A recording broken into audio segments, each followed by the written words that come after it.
मैंने social media पे एक खबर देखी है कि जी 19 लोगों की आम माफ़ी का ऐलान किया गया और फिर बहुत सारे हमारे सो कॉल्ड सहाफ़ी तजियाकार जो हैं वो तारीफ़ों के पुल बांध रहे हैं जी कि बड़ा कोई आला ज़रफ़ी का सबूत दिया गया, बड़ा कोई रहमदिली का सबूत दिया जा रहा है।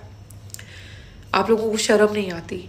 आप लोगों को शर्म नहीं आती कि आप ये सवाल कर सकें कि इन 2 सालों में लोगों के घरों की चादर और चार दीवारी पामाल की गई है।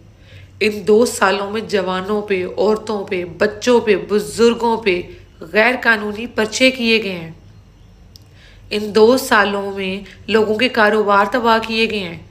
इन 2 सालों में लोगों ने जेलें काटी हैं, थाने गए हैं लोग, वो जिनके ख़ानदानों में कभी किसी ने नाम नहीं सुना था इस तरह के किसी वाक़े का, वो जिन लोगों के जिन ख़ानदानों में थाना और जेल एक बुरी चीज़ समझी जाती थी, उन लोगों को आप घसीट कर लेके गए हैं थाने, उन लोगों को आपने घसीट कर डाला है जेलों में, उन लोगों को आपने सड़कों पे घसीटा है।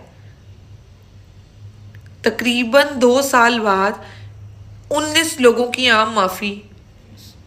जनाबे वाला ये एक मजाक है, ये एक मजाक है। लोग इस पे मजीद इश्तियाल में आएंगे, मजीद मजीद बुरे अलकाबात से नवाजा जाएगा। इस तरह के मजाक ना करें अपने साथ। आम माफ़ी का ऐलान हमने देखा था, किया था आपने किया था आम माफ़ी का ऐलान 10, 11, 12, 13 मई को, जिन्होंने एफिडेविट लिख के दिए थे, जिन्होंने पार्टी छोड़ी थी, जिन्होंने कहा था कि इमरान खान से कोई ताल्लुक नहीं है, और जिन्होंने ये नहीं किया उन्होंने जेलें काटी, उन्होंने थाने देखे। मफरूर हैं वो लोग अब भी। इस तरह के मजाक करके अपने आप को अवाम में मज़ीद पस्ती में ना लेके जाएं, बाइसे शर्मिंदगी ना बने।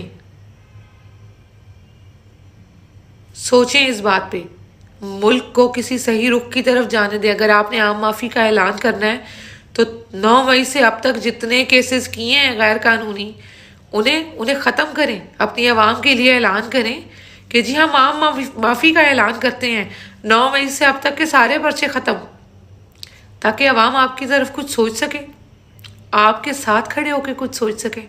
फ़िलहाल तो बड़ा फासला है, और ये फासला अब इस तरह ऐसे ख़त्म नहीं होगा। 19 लोगों की आम माफ़ी।